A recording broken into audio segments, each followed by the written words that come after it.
Moi, quand j'ai la bénédiction d'Exilda, je continue. Ah mon Dieu, pas une bonne nouvelle, ça. Bien, écoutez, nous allons poursuivre. Il est déjà 8h15. À 9h, je m'arrête. Je vais me ramasser à 9h. 2 heures non-stop après une journée de travail. Là, je suis... ouais. Oui. Et l'examen final est à remettre demain. Non, c'est pas vrai pantoute. C'est pas vrai pantoute. Je repars là où j'ai laissé les choses en disant que Jésus s'est fait extrêmement proche et a privilégié toutes ces catégories de marginaux, de gens déclassés de son époque. Et je voulais attirer votre attention sur un élément qui me semble important dans ça. C'est toute la question de l'espérance que Jésus redonne à ces personnes qui, en raison même de leur exclusion, pour les raisons qu'on a nommées avant la pause, sont exclus aussi de la vie religieuse du peuple d'Israël.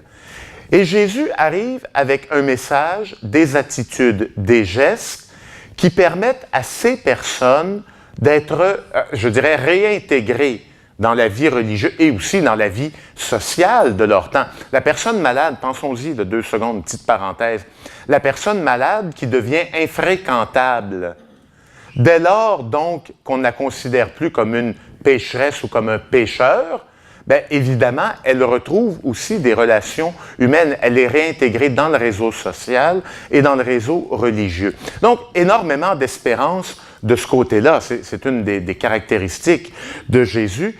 Et ce n'est peut-être pas si étonnant, là je mets mon chapeau d'historien, lorsqu'on comprend que vraiment dans la première et les premières générations chrétiennes, ces premiers chrétiens se sont recrutés beaucoup plus dans les classes les plus appauvries, les plus marginalisées et justement les plus exclues de la société.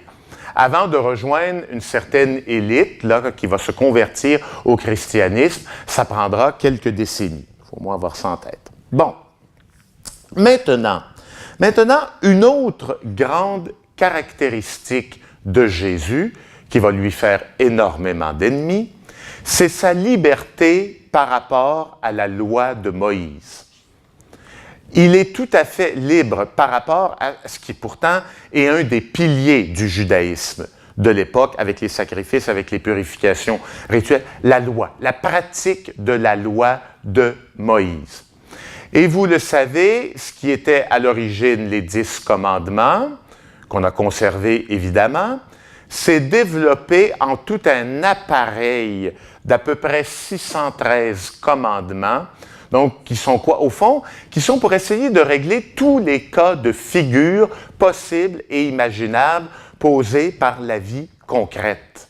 Un exemple, qu'est-ce qu'un juif fait le sabbat? Rien. C'est le jour de repos. Rien. Mais qu'arrive-t-il? Est-ce que j'ai le droit de contrevenir au sabbat? Je suis marié, ma femme est rendue à 8 mois, 3 semaines et des brouettes. Elle décide d'accoucher, elle, le jour du sabbat.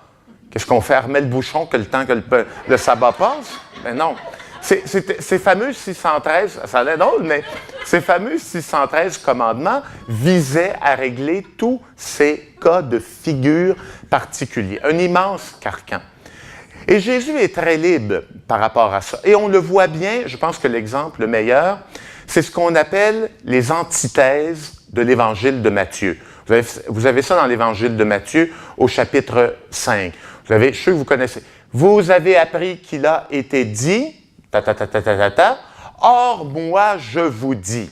Vous avez appris qu'il a été dit, or moi je vous dis. Or, Jésus, dans ce « vous avez appris qu'il a été dit », il va citer des textes de l'Ancien Testament, des lois, des commandements, de la loi de Moïse.